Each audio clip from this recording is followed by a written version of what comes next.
Hello friends, मेरा नाम राकेश वर्मा और मेरे यूट्यूब चैनल पे आपका स्वागत है। दोस्तों, आज के वीडियो में जानेंगे जीव विज्ञान से जुड़े लगभग 52 महत्वपूर्ण लघुत्तरीय प्रश्न और वीडियो का यह भाग 2 रहेगा। ऐसे ही भाग 1 में हम अन्य क्वेश्चन जान चुके हैं जीव विज्ञान से। यदि आपने वह वीडियो नहीं देखा है तो आप ज़रूर देखें। चलिए शुरू करते हैं। तो क्वेश्चन है, कृत्रिम गर्भाधान क्या है? तो कृत्रिम गर्भाधान की जो क्रिया है, इसमें नर जीव के शुक्राणुओं को मादा के गर्भाशय में किसी कृत्रिम प्रक्रिया से प्रविष्ट कराया जाता है। यह अच्छी नस्ल के जानवर गर्भाधान के लिए किया जाता है।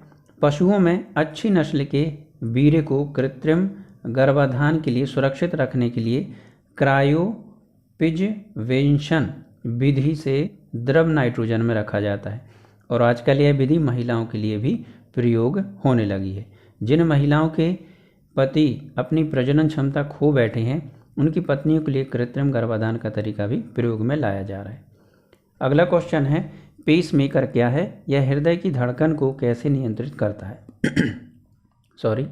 हृदय की धड़कन का नियंत्रण एवं क्रमचय तथा नियमबद्ध पेसमेकर द्वारा किया जाता है। जब कभी हृदय की धड़कन तेज एवं धीमी होती है तो इसका हमारे तंत्रिका तंत्र पर प्रभाव पड़ता है और ये तंत्रिका वेगस एवं सिंपैथेटिक है। वेगस तंत्रिका हृदय द्वारा अधिक काम किए जाने के फलस्वरूप धड़कनों को कम करती है और सिंपैथेटिक तंत्रिका उत्तेजना के समय हृदय की धड़कन की गति को बढ़ाती है।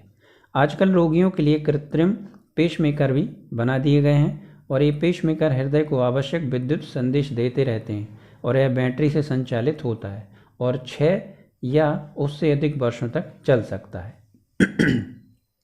अगला क्वेश्चन है, मेनिंजाइटिस रोग क्या है और इसका सर्वप्रथम फैलाव कहाँ हुआ? तो यह भयंकर रोग है जिसमें मस्तिष्क और रीढ़ की हड्डी के ऊपर की झिल्ली में सूजन आ जाती है और इस रोग में यदि रोगी का तुरंत प्रारंभिक उपचार नहीं किया जाता है तो रोगी की मृत्यु भी हो सकती है।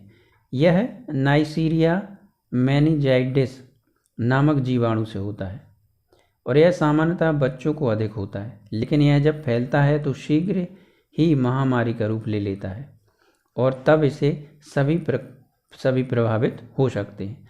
यह रोग उन लोगों को अधिक होता है जो सुअर, घोड़े की लीद वाली जगहों पर तथा गंदी बस्तियों में रहते हैं। यह रोग सर्वप्रथम जापान में फैला था, इसलिए इसे जापानी मेनिंजाइटिस कहते हैं। अगला क्वेश्चन है, दृष्टि परीक्षण क्या है और यह कैसे किया जाता है?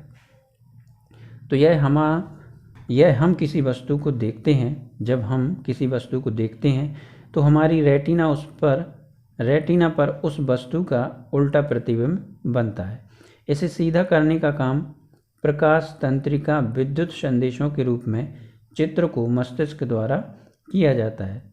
जहाँ भी यह सीधा दिखलाई देता है, दृष्टि परीक्षण के लिए यह चार्ट प्रयोग किया जाता है जिसमें 6/36, 6/24, 6/18, 6/12 और 6/6 अंक लिखे होते हैं। डॉक्टर इसे रोगी से 6 मीटर की दूरी से पढ़वाता है।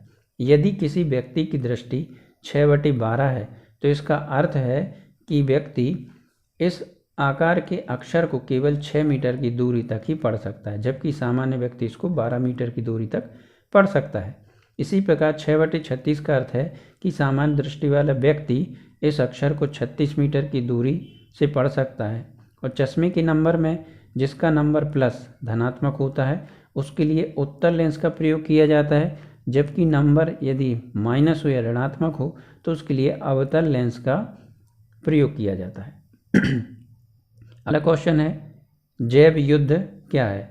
तो आजकल इस युद्ध की संभावना बहुत बढ़ गई है। जैव युद्ध का अर्थ है शत्रुओं में बीमारियां पैदा करने वाले जीवाणुओं जैसे बैक्टीरिया, वायरस, प्रोटोजोआ को पहुंचाना और उन्हें रोगग्रस्त करके मौत के घाट उतारना। और यह बीमारी केवल व्यक्तियों में नहीं बल्कि पशुओं, पौधों, प्राकृतिक संसाधनों इत्यादि में फैली जा सकती है। अगला क्वेश्चन है, कैंसर किसे कहते हैं और यह क्यों होता है? तो शरीर की अनियंत्रितता कोशिकाओं को बढ़ाने की क्रिया को ही कैंसर कहते हैं। अनियंत्रितता कोशिकाओं को बढ़ाने को। जब शरीर के किसी भी भाग में कोशिकाएं अनियंत्रित रूप से बढ़ने लगती हैं तो शरीर के उस भाग में रसौली या ट्यूमर बन जाता है। यह ट्यूमर जब फटता है तो यह एक भयानक कैंसर में, अब फेफड़ों का कैंसर, हड्डियों तथा रक्त का कैंसर इत्यादि। तो रक्त कैंसर को ल्यूकेमिया कहा जाता है। इसमें श्वेत रक्त कणिकाओं की संख्या बढ़ जाती है और लाल रक्त कणिकाओं की संख्या कम हो जाती है। कैंसर का इलाज 3 प्रकार से किया जाता है। प्रारंभिक काल में रोग का पता लगाकर शल्य क्रिया द्वारा, दूसरा एक्स किरणों तथा तीसरा रेडियो किरणों द्वारा, एक्स किरणों और रेडियो किरणों से, तथा तीसरा लेजर द्वारा।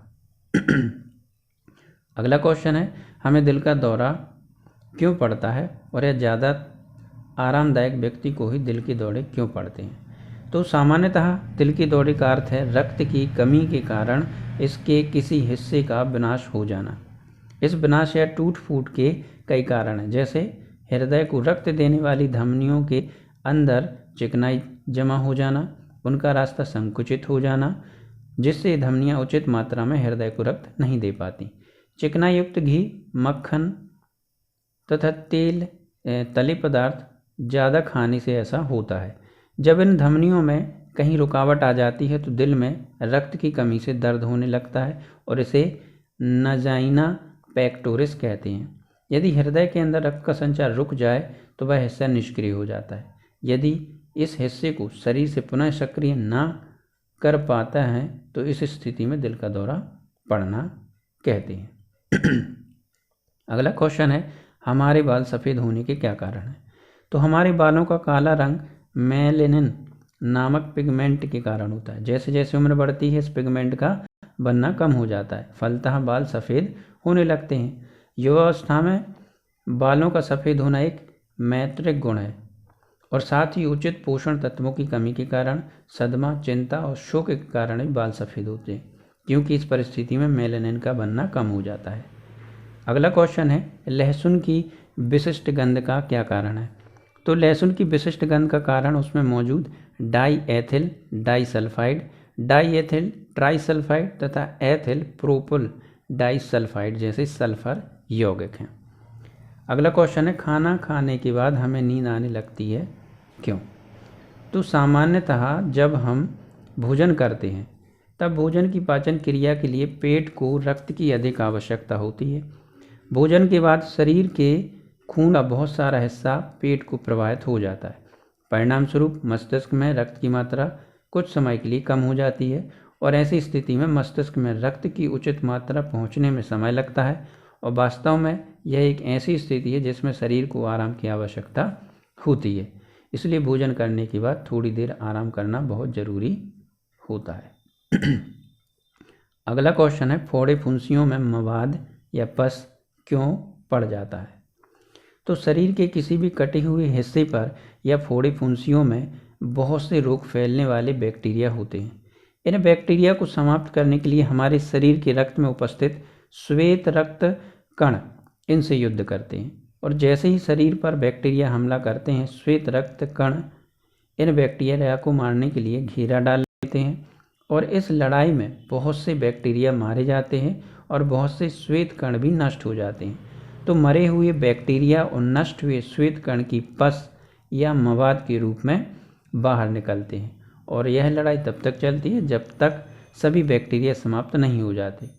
जब तक यह युद्ध चलता है तब तक पस भी निकलती रहती है। अगला क्वेश्चन है, प्लास्टिक सर्जरी क्या है? तो प्लास्टिक सर्जरी त्वचा में संबंधित एक ऐसी शल्य क्रिया है जिसके द्वारा पैदाइशी अंग दोष, दुर्घटना में विकृत हुए अंग या चेहरे की बदसूरती को दूर किया जाता है। प्लास्टिक सर्जरी की क्रिया में शरीर की स्वस्थ त्वचा को काटकर प्रभावित अंग में आरोपित किया जाता है और चेहरे की सुंदरता को बढ़ाने के लिए किए जाने वाली सर्जरी को कॉस्मेटिक सर्जरी या ब्यूटी सर्जरी कहते हैं। अगला क्वेश्चन है, सल्फर औषधि क्या है? तो सल्फा औषधियाँ मानव निर्मित एक प्रकार के रासायनिक पदार्थ हैं जो बैक्टीरिया मारने या उनकी वृद्धि को नियंत्रित करने के काम आती है। इस औषधि में गंधक के परमाणु होते हैं। इन्हें जब बैक्टीरिया खाते हैं तो वह फैलिक अम्ल का निर्माण नहीं कर पाते, फलस्वरूप बैक्टीरिया का प्रजनन रुक जाता है। इस प्रकार शरीर रोग से मुक्त हो जाता है। अनेक रोगों तथा जैसे कि निमोनिया, मेनिंजाइटिस इत्यादि के लिए दवाएं काफ़ी प्रभावी सिद्ध हुई हैं। अगला क्वेश्चन है, रेगिस्तान में जानवर और पौधे कैसे जीवित रहते हैं?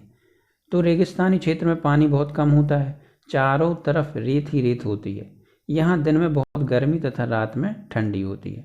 यहाँ के जानवर गर्मी से बचने के लिए दिन में झोपड़ियों के नीचे छिप जाते हैं। जब कभी थोड़ी वर्षा होती है तो सभी पौधे व जानवर अपने अंदर पानी जमा कर लेते हैं। रेगिस्तानी जहाज के नाम से जाने जाने वाला ऊँट अपने कूबड़ में चर्बी इकट्ठी कर लेता है, जिससे वह कई दिनों तक बिना पानी पिए रह सकता है। रेगिस्तानी पौधों के रूप में झाड़ी एवं कैक्टस मिलते हैं। इनमें पत्तियां कम कांटे अधिक होते हैं। इनमें पत्तियां कम और कांटे अधिक होते हैं। इनका तना बहुत मोटा होता है एवं गूदेदार होता है, जिससे ये पौधे अपने तने में काफ़ी पानी जमा रखते हैं। इसी प्रक्रिया से पौधे और जानवर रेगिस्तान में जीवित रहते हैं। अगला क्वेश्चन है, सर्प अपनी कैंचुली कैसे बदलते हैं? तो सभी सर्पों का शरीर जीवन भर वृद्धिशील होता है। यह शारीरिक वृद्धि के कारण उनकी त्वचा छोटी पड़ जाती है, अतः यह अपनी बाहरी त्वचा एक निर्धारित समय के बाद छोड़ देता है। इसी को सांप की कैंचुली बदलना कहते हैं। सांप 1 से 3 महीने की अवधि में कैंचुली बदलता है। जब सर्प को अपनी कैंचुली बदलनी होती है तब वह अपने मुख को किसी खुरदरी जगह पर रगड़ता है और इस क्रिया से उसकी कैंचुली बदलना आसान हो जाता है। अगला क्वेश्चन है, लहसुन के उपयोग के क्या फ़ायदे हैं? तो औषधि के रूप में लहसुन का उपयोग बहुत दिनों से समय से किया जा रहा है। इसमें एलियम नामक एंटीबायोटिक होता है जो बहुत से रोगों में फ़ायदेमंद है। इसके उपयोग में रक्त दाब कम हो जाता है, पेट की गैस अम्लता में कमी आती है तथा अनेक हृदय रोगों के लिए काफ़ी उपयोगी है। इसको पीसकर त्वचा पर लेप कर देने से विषैले कीड़ों की जलन कम हो जाती है और इसके सेवन त्वचा पर लेप कर देने से विषैले कीड़ों की जलन कम हो जाती है और घर में सेवन से सर्दी जुकाम ठीक हो जाता है तथा गठिया रोग में भी काफ़ी उपयोगी है। अगला क्वेश्चन है, कुत्ता पागल क्यों हो जाता है? तो कुत्तों में पागलपन का एक वायरस के द्वारा होता है। यह जो पागलपन है वायरस के द्वारा होता है। यह वायरस किसी दूसरे जानवर या वायु द्वारा उसके शरीर में पहुंच जाता है। ये विषाणु 4 से 6 सप्ताह के भीतर अपना असर दिखाना शुरू करते और जब यह वायरस पूरे शरीर में फैलना शुरू कर देता है तो इस बीच यह किसी को भी काट सकता है। इसी स्थिति में कुत्ते का पागलपन कहा जाता है। इस स्थिति में कुत्ता 3 से 5 दिनों में मर जाता है और पागल कुत्ते के काटने से मनुष्य में हाइड्रोफोबिया रोग हो जाता है। अगला क्वेश्चन है, जानवर जुगाली क्यों करते हैं?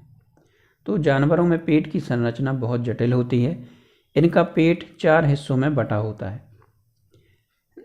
निगला हुआ भोजन पेट के एक भाग में जाता है, प्रत्येक भाग दूसरे से बड़ा होता है और जुगाली की प्रक्रिया से यह भोजन एक भाग से दूसरे भाग में जाता है। इसलिए भोजन का सुपाच्य बनाने के लिए जानवर जुगाली करते हैं। एवं महत्वपूर्ण बात यह है कि जहाँ गाय, भेड़, बकरी इत्यादि के ऊपर के जबड़ों में दांत नहीं होते वहाँ उनके मसूड़े बहुत सख्त होते हैं। अगला क्वेश्चन है, दूध में कौन कौन से तत्व होते हैं? तो दूध को संपूर्ण आहार माना जाता है। इसमें भी सभी पौष्टिक पदार्थ मौजूद हैं जिनकी हमारे शरीर में आवश्यकता होती है। इसके महत्वपूर्ण तत्व पानी, शक्कर, प्रोटीन, चिकनाई, विटामिन और खनिज इत्यादि हैं। गाय के दूध में पानी 87.2%, चिकनाई 3.7%, प्रोटीन 3.5%, चीनी 4.9% और शेष खनिज, लवण तथा विटामिन होते हैं। अगला क्वेश्चन है, बुखार कैसे और क्यों आता है? तो एक स्वस्थ आदमी के शरीर का तापमान 98.4 फ़ारेनहाइट या 37.20 सेंटीग्रेड होता है। जब कभी किसी व्यक्ति के शरीर में कोई रोग या विकार पैदा हो जाता है या कुछ कीटाणु आक्रमण कर देते हैं तो शरीर के तापमान का नियंत्रण करने वाले केंद्रों का निश्चित क्रम बदल जाता है। फलस्वरूप शरीर का तापमान बढ़ने लगता है और तापमान के बढ़ने की प्रक्रिया को ही बुखार कहा जाता है। बुखार एक ऐसी शारीरिक प्रक्रिया है जो बीमारी के कीटाणु को समाप्त करने में हमारी सहायता करती है। बुखार के समय हमारे शरीर की प्रक्रियाएं एवं अंग तेजी से काम करने लगते हैं। बुखार में शरीर के अंदर हार्मोन, एंजाइम और रक्त कोशिकाएं पैदा होने की दर बहुत अधिक हो जाती है और ये सभी बुखार पैदा करने वाले कीटाणुओं का विनाश करने में जुट जाते हैं। अगला क्वेश्चन है, कस्तूरी क्या है? हिरण परिवार का एक मृग जिसमें कस्तूरी पाई जाती है उसे एक ही कस्तूरी मृग कहा जाता है, उसे ही कस्तूरी मृग कहा जाता है। कस्तूरी मृग साइबेरिया से लेकर हिमाचल तक के पर्वतीय क्षेत्रों में पाया जाता है। भारत में या जम्मू कश्मीर में पाया जाता है और कस्तूरी एक ऐसा पदार्थ है जिसमें तीखी गंध होती है। मृग के पेट की त्वचा के नीचे नाभि के पास एक छोटा सा थैला होता है जिसमें कस्तूरी का निर्माण होता है और कस्तूरी से उत्तम प्रकार के साबुन, इत्र और सुगंधित पदार्थ बनाए जाते हैं। पौधे भोजन कैसे करते हैं? तो पेड़ पौधे जीवधारियों की श्रेणी में आते हैं। पौधे अपना भोजन जमीन एवं वायु दोनों से लेते हैं। पौधों की जड़ों की सिरे पतले रेशों की भांति होते हैं। पौधों के ये रेशे ही जमीन से पानी, धुली हुई खनिज पदार्थों को अवशोषित करके तने और टहनियों के सहारे पत्तियों तक पहुंचा लेते हैं और पत्तियों में क्लोरोफिल सूर्य के प्रकाश की उपस्थिति में वायु से ली गई कार्बन डाइऑक्साइड और जमीन से लिए गए पानी को शर्करा में बदल देता है और इस प्रक्रिया को प्रकाश संश्लेषण की क्रिया कहते हैं। आदमी बूढ़ा क्यों हो जाता है? तो मानव शरीर में होने वाली जैविक प्रक्रियाओं का मंद पड़ना ही वृद्धावस्था कहलाता है। इन्हीं जीव वैज्ञानिक परिवर्तनों के कारण उम्र बढ़ने पर बहुत सी शारीरिक क्रियाएं धीमी पड़ जाती हैं जिसके फलस्वरूप बुढ़ापा आ जाता है। बुढ़ापे में शरीर की सभी कोशिकाओं और ऊतकों में परिवर्तन आना शुरू हो जाता है। गुर्दे, यकृत, प्लीहा, अग्नाशय की कोशिकाएं कमजोर हो जाती हैं। शरीर की रक्तशिराएं पुरानी पड़ जाती हैं जो खून और अन्य पोषक तत्वों को शरीर के सभी हिस्सों में तेजी से नहीं पहुंचा पाती। इस प्रकार बुढ़ापा बढ़ता जाता है। अगला क्वेश्चन है, मकड़ी अपने बनाए जाल में खुद क्यों नहीं फंसती है? तो मकड़ी जिस पदार्थों से अपना जाल बनाती है उसका निर्माण उसके पेट की ग्रंथियों में ही होता है और इसके पेट की नोक पर एक छोटे से छेद से यह द्रव पदार्थ महीन धागों के रूप में बाहर आता है जो हवा के संपर्क में आकर धागे के रूप में परिवर्तित हो जाता है और ये धागे चिपचिपे और मुलायम होते हैं। चिपचिपा धागा शिकार के फंसाने के काम आता है और मकड़ी स्वयं अपने जाल में इसलिए नहीं फंसती क्योंकि इसके पैरों में एक प्रकार का तेल पैदा होता है जो इसे चिपचिपे धागे में नहीं फंसने देता और यह स्वतंत्रपूर्वक इधर उधर विचरण करती है। अगला क्वेश्चन है, फूलों में सुगंध क्यों होता है? तो भिन्न भिन्न प्रकार के फूलों में अलग अलग प्रकार के तेल होते हैं। इन्हीं तेलों के कारण फूलों में गंध होती है और यही तेल धीरे धीरे बाष्पित होते हैं जिससे गंध अनुभव होता है या होती है और फूलों के इन्हीं तेलों को निकाल कर इत्र बनाए जाते हैं और फूलों की सुंदरता, मनमोहक रंग इत्यादि कीट पतंगों को आकर्षित करने के लिए होता है और कीट पतंग इनकी ओर आकर्षित होकर इन पर आकर बैठते हैं और अपने साथ ही वे फलों के परागणों को दूसरे फलों तक ले जाते हैं। इन्हीं परागणों से फलों में गर्भाधान की क्रिया होती है और जिसके फूलों में गर्भाधान की प्रक्रिया होती है जिसके फलस्वरूप बीजों का जन्म होता है। अगला क्वेश्चन है, प्रवासी पक्षी अपना रास्ता कैसे ढूंढते हैं? तो प्रवासी पक्षी उन पक्षियों को कहते हैं जो प्रतिकूल मौसम आने पर एक देश छोड़कर दूसरे देश चले जाते हैं। कई बार तो पक्षी एक महाद्वीप छोड़कर दूसरे महाद्वीप जा सकते हैं। कुछ पक्षी सर्दियों में अपने स्थान को छोड़कर गर्म स्थानों में चले जाते हैं, बाद में वे पुनः अपने स्थान पर आ जाते हैं। प्रश्न है कि ये सब कैसे हो जाता है? सामान्यतः ऐसा कहा जाता है कि पक्षियों में एक जन्मजात शक्ति होती है जिसके आधार पर अपने रास्तों और ठिकानों का पता लगा लेते हैं। कुछ वैज्ञानिकों का कहना है कि पक्षी पृथ्वी के चुंबकीय क्षेत्र के प्रति विशेष संवेदन रहते हैं और उनके आधार पर वे पता लगाते हैं कि वे धरती के किस हिस्से से आए। वास्तविकता यह है कि वैज्ञानिकों के पास इस तथ्य की कोई ठोस जानकारी नहीं है कि प्रवासी अपना रास्ता कैसे ढूंढता है। अगला क्वेश्चन है, बांस किस कुल का पौधा है, या वृक्ष है या घास? तो बांस घास कुल का पौधा है, अतः यह एक घास है जिसका मुख्य तना जमीन के भीतर रहता है और इसी से हवा में रहने वाली बांस की शाखाएं निकलती हैं। बांस बहुत ही उपयोगी है। इसके द्वारा छत, झोपड़ी, मकान, चटाइयाँ, टोकरियाँ बनाई जाती हैं। इसके द्वारा कागज बनाया जाता है। कुछ देशों में हरे बांस की सब्जी के रूप में भी प्रयोग होता है। बांस सबसे अधिक दक्षिण पूर्व एशिया, भारतीय महाद्वीप, प्रशांत महासागर के द्वीपों पर पाए जाते हैं और भारत में असम में सर्वाधिक बांस पाए जाते हैं। अगला क्वेश्चन है, पेड़ पौधों की उम्र कैसे ज्ञात की जाती है? तो वृक्षों की उम्र ज्ञात करने के लिए वैज्ञानिक वृक्ष के तने की वृद्धि को देखते हैं।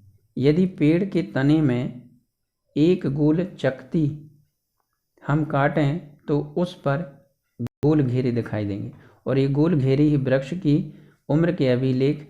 इन्हीं घेरों में गिनकर हम वृक्ष की उम्र ज्ञात कर लेते हैं और भारत के वैज्ञानिक जेसी बोस ने इसे ज्ञात करने के लिए क्रेस्कोग्राफ नामक यंत्र का आविष्कार किया था।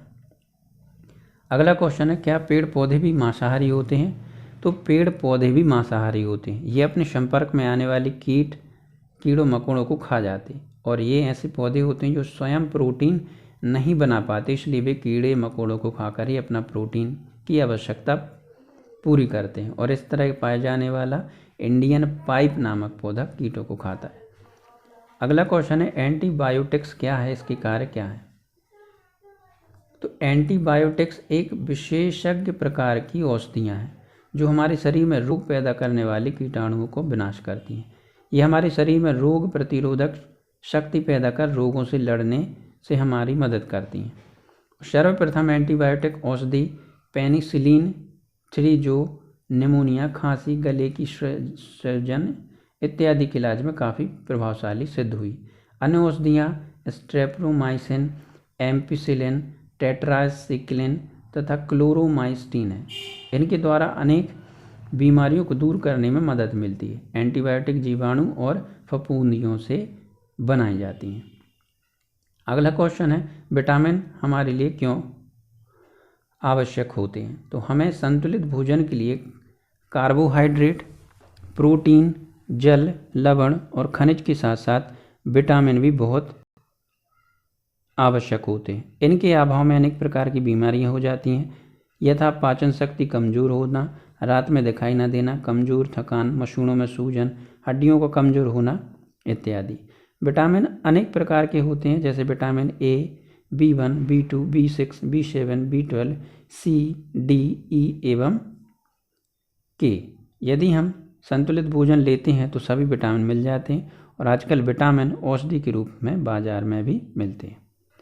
अगला क्वेश्चन है, मोती क्या है, कैसे बनती है? तो मोती सीपी के अंदर पाई जाती है और यह सफ़ेद चमकदार वस्तु है जो बहुत ही कीमती होती है। मोती का निर्माण घोंघे के द्वारा होता है।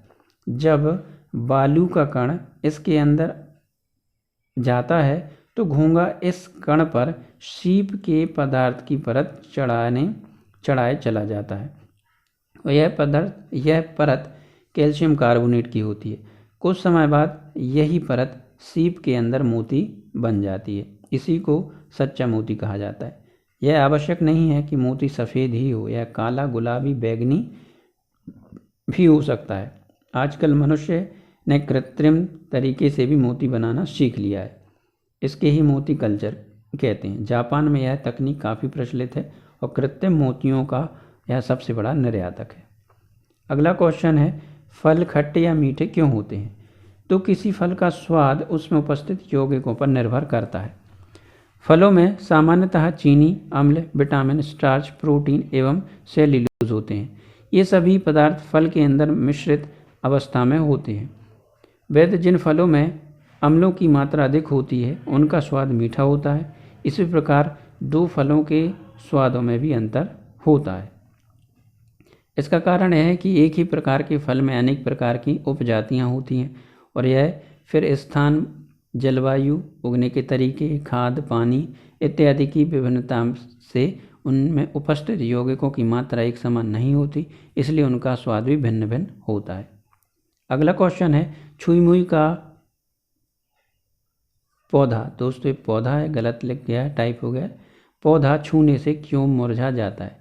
तो छुई मुई के पौधे की पत्तियाँ, देखिए दो पत्नियाँ लिखा गया है दोस्तों, ये मिसप्रिंट हो गया है। पौधे की पत्तियाँ स्पर्श के प्रति संवेदनशील होती हैं। जब हम इनकी पत्तियों को छूते हैं तो पतली दीवारों वाली कोशिकाओं में पानी तनी में चला जाता है। फलस्वरूप ये कोशिकाएं सिकुड़ जाती हैं और पत्तियों का तनाव खत्म हो जाता है। ये तनाव लिखा है दोस्तों, तनाव खत्म हो जाता है, जिससे उनमें ऐंठन पैदा हो जाती है और इसी को हम छुई मुई का मुरझाना कहते हैं। इसी मुरझाने के गुण के कारण यह पौधा संसार भर में प्रसिद्ध है। अगला क्वेश्चन है, लोग बौने क्यों होते हैं? तो मनुष्य की लंबाई में वृद्धि सामान्यतः कई बातों पर निर्भर करती है। सामान्य रूप से मनुष्य की लंबाई वंशानुगत गुणों के कारण होती है। जिस व्यक्ति के माँ बाप लंबे होंगे वह व्यक्ति भी लंबा होगा, और छोटे कद के माँ बाप बच्चे छोटे कद के होते हैं। बौनेपन का दूसरा कारण बीमारी भी हो सकता है। कुछ बीमारियां ऐसी होती हैं जो लंबाई की वृद्धि को रोक देती हैं। बौनापन पीयूष ग्रंथि में हार्मोन की कमी के कारण भी होता है। इस प्रकार हार्मोन्स की कमी के कारण मनुष्य की लंबाई में वृद्धि को रोक देता है। अगला क्वेश्चन है, हमारे कटे हाथ पैर दोबारा क्यों नहीं उग पाते? तो पुनरुद्भवन की क्षमता अलग अलग प्राणियों में अलग अलग होती है। मानव एक जटिल संरचना वाला प्राणी है जिसमें पुनरुद्भवन होता है। जैसे यदि हमारे शरीर की त्वचा जल जाए या कट जाए तो उस स्थान पर नई त्वचा आ जाएगी। हमारे बाल नाखून काटने पर दोबारा उगाते हैं, लेकिन हाथ पैर गर्दन या अन्य अंगों का निर्माण नहीं हो पाता। अगला क्वेश्चन है, व्हेल को मछली क्यों नहीं माना जाता? तो व्हेल एक स्तनधारी प्राणी है। व्हेल का विकास विशालकाय जंतुओं डायनोसॉर से माना जाता है और व्हेल का आकार भी सभी जंतुओं से विशाल है। व्हेल फेफड़ों से सांस लेते हैं। मछलियों की भांति इनके गिल्स नहीं होते। यह बच्चे पैदा करते हैं और उनको दूध पिलाते हैं। इन्हीं सब गुणों के कारण व्हेल को मछली न मानकर स्तनधारी प्राणी माना जाता है। अगला क्वेश्चन है, मछलियाँ पानी में सांस किस प्रकार लेती हैं?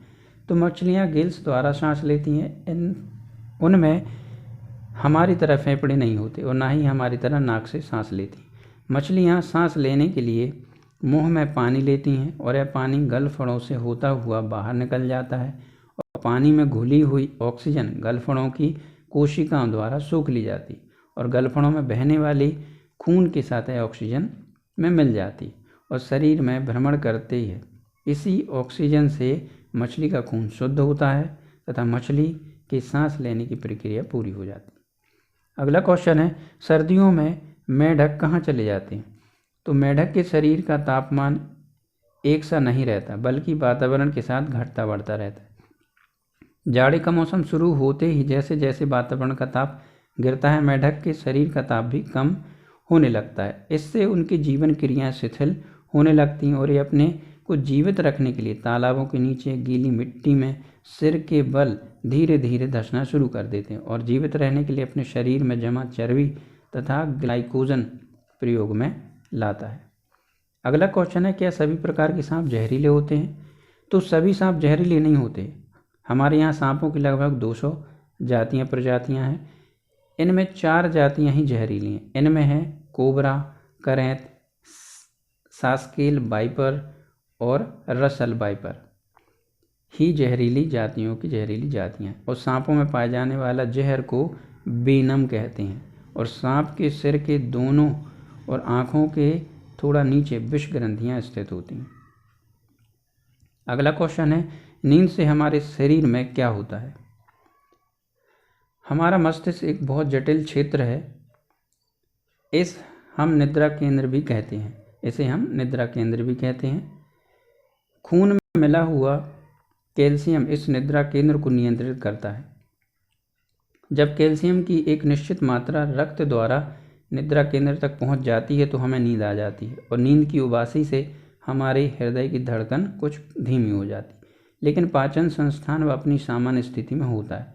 यकृत व गुर्दे अपना काम सामान्य रूप से करते रहते हैं। नींद की अवस्था में हमारे शरीर के तापमान लगभग 1 डिग्री कम हो जाता है। अगला क्वेश्चन है, महिलाओं की आवाज़ सुरीली क्यों होती है? तो सामान्यतः साल की अवस्था में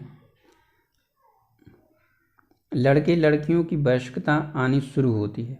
13 साल की अवस्था में सामान्यतः 13 साल की अवस्था में लड़के लड़कियों की वयस्कता आनी शुरू होती है और इस उम्र में हमारे शरीर की ग्रंथियां सेक्स हार्मोन्स पैदा करती हैं।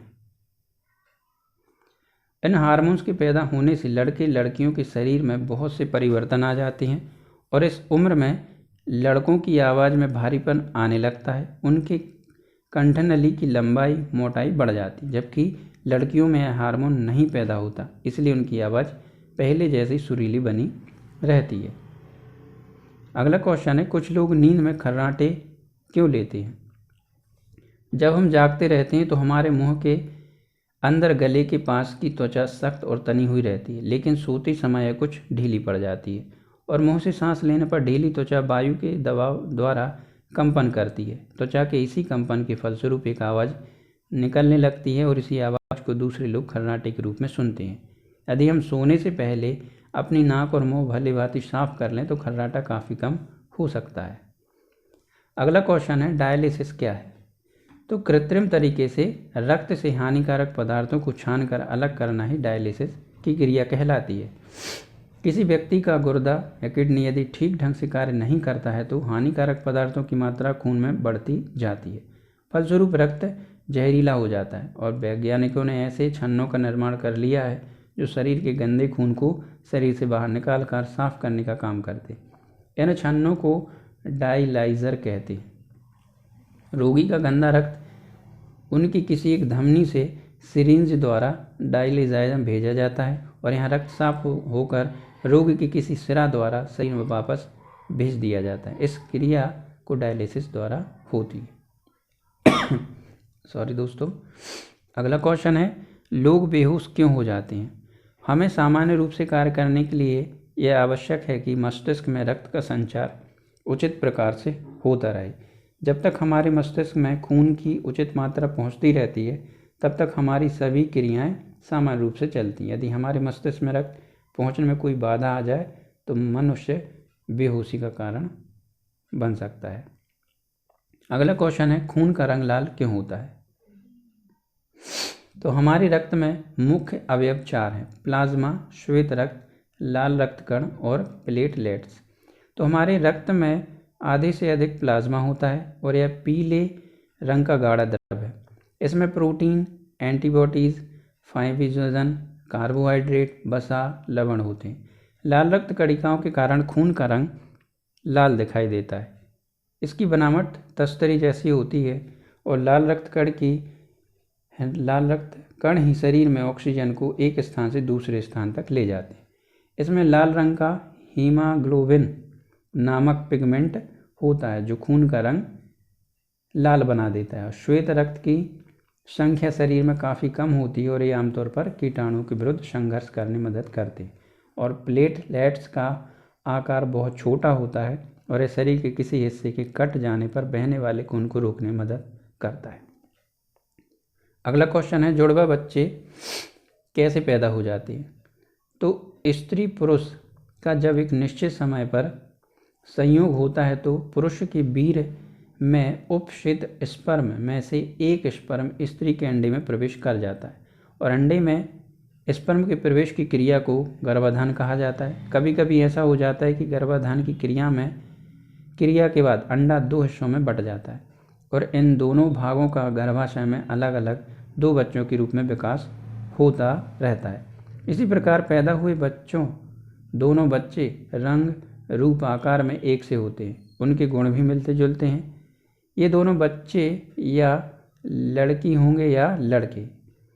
इसका कारण यह है कि दोनों बच्चे एक ही अंडे से पैदा हुए। कभी कभी महिलाओं को 2 या उससे अधिक बच्चे एक साथ जन्म लेते हैं। 2 या उससे अधिक बच्चे अलग अलग अंडों में स्पर्म द्वारा प्रवेश कर जाने से होते हैं। अगला क्वेश्चन है, लड़का या लड़की पैदा होना किस बात पर निर्भर करता है? तो स्त्री में पैदा होने वाले अंडे और पुरुष के वीर्य में उपस्थित शुक्राणुओं में सेक्स क्रोमोसोम होते हैं। स्त्री के सभी अंडों में केवल एक ही प्रकार का सेक्स क्रोमोसोम होता है जिसे एक्स क्रोमोसोम कहते हैं। तो पुरुष के शुक्राणु में एक्स तथा वाई 2 क्रोमोसोम होते हैं। गर्भाधान की क्रिया में जब पुरुष का एक्स क्रोमोसोम महिला के अंडे में प्रवेश कर जाता है तो इसे संयोग से लड़की का निर्माण होता है। यदि पुरुष का वाई क्रोमोसोम महिला के अंडे में प्रवेश कर जाता है तो इससे मिलने से लड़के का निर्माण होता है। अतः एक्स वाई क्रोमोसोम के मिलने से लड़का पैदा होता है। अगला क्वेश्चन है, स्तनधारी मादा के शरीर में दूध कैसे बनता है? तो दूध शरीर में पैदा होने वाला बहुत ही महत्वपूर्ण पदार्थ है। इसका निर्माण स्तनधारी प्राणियों के स्तनों में उपस्थित कुछ विशेष ग्रंथियों द्वारा होता है। ये ग्रंथियां आकार में काफ़ी बड़ी होती हैं और इनकी बनावट थैलीनुमा होती है और इन ग्रंथियों में वसा की बड़ी बड़ी बूंदें निकलती हैं जो स्तनों में उपस्थित तरल पदार्थों से मिलकर दूध बना देती हैं। अधिकतर स्तनधारी प्राणियों में एक हार्मोन होता है जो इन ग्रंथियों को क्रियाशील करता है और ओवरी के कोर्पस लूटियम से भी एक हार्मोन दूध के निर्माण की क्रिया में सहायता देता है।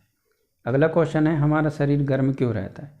तो हमारे शरीर को गर्मी भोजन से प्राप्त होती है। जो खाना हम खाते हैं वह शरीर के ऑक्सीकरण की क्रिया द्वारा ऊष्मा में बदल जाती है और भोजन से पैदा हुए ऊर्जा के द्वारा ही शरीर समस्त कार्य करता है। एक सामान्य व्यक्ति के शरीर में पैदा हुई ऊर्जा के द्वारा ही शरीर समस्त कार्य करता है।